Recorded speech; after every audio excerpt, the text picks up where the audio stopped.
ఊళ్ళో పెళ్లికి కుక్కల సందడి అనే నానుడి చాలాసార్లు మనం వినున్నాం. దాని అర్థం కూడా తెలుసు. ఈ పోలిక కాస్త ఇబ్బంది కలిగించిన క్రిస్మస్ పండుగ యొక్క పరిమితి మరియు పరమావధి ఏంటో తెలుసుకోవడానికి, తెలియజెప్పడానికి లేదా గుర్తు చేయడానికి చేసే ప్రయత్నమే ఇది. పుట్టినరోజు యేసు ప్రభుది, హంగామా మనందరిది. I see lot of consumerism during this season, both in the west and the east. There's lot of spending, lot of lighting, lot of decorating, all about attracting the human eye, and we have any sight over the babe in the manger. ఇది దేవుని యొక్క అనుగ్రహం, ప్రణాళిక అని తెలుసుకున్నటువంటి యోసేపు మరియమ్మలు ఈజిప్టుకు పలాయనం అయిపోతున్నారు. నిజమైన పౌరులుగా జనాభా లెక్కల కోసం బెత్లెహేముకు వస్తున్నారు. ముఖ్యంగా బిడ్డను కనేందుకు వారు చాలా ఇబ్బంది పడతారు. ఒక ప్రదేశం కొరకు చిట్ట చివరన అసౌకర్యమైన దుర్గంధం మధ్య, ఇంకా చెప్పాలంటే హీనంగా బాలుని యొక్క జననం జరుగుతుంది. ఒక అనామకునిగా దేవుడు పుడుతున్నాడు. యోసేపు మరియలు చాలా దూరం ప్రయాణం చేశారు బాలుని కాపాడుకునేందుకు ఈజిప్టుకు వెళ్లి. నేడు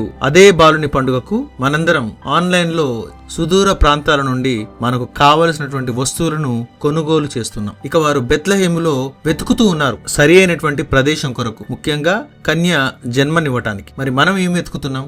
ఎక్కడ వెతుకుతున్నాం? ఆన్లైన్ లో, ఆఫ్లైన్ లో, అన్ని రకాల షాప్స్ లో మనం వెతుకుతున్నాం, లేదా బొటిక్స్ లో వెతుకుతున్నాం.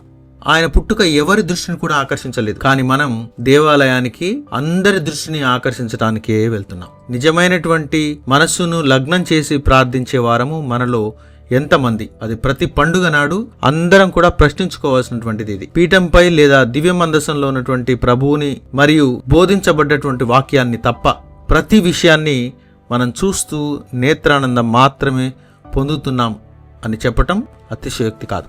యేసు ప్రభువు తన యొక్క రాకడ ద్వారా మన యొక్క పాపాన్ని కడిగి వేస్తున్నారు, తీసివేస్తున్నారు. కానీ మనం మేకప్తో, తీపి మాటలతో మన యొక్క దుర్గంధాన్ని పూర్తిగా కప్పివేస్తున్నాం. మనం గొప్పగా కనపడాలని, మంచి వారమని మెప్పు తెచ్చుకునేందుకు అన్ని ప్రయత్నాలు మనం చేస్తున్నాం. ఇలా ఆలోచిస్తే ఏ పండుగను చేసుకోలేం అని ఆలోచించేవారు కూడా ఉండవచ్చు, సమర్థించుకునేవారు సైతం ఉండవచ్చు. యేసు ప్రభు యొక్క జననం కేవలం తినటము, త్రాగటము వంటివి మాత్రమే కాదు.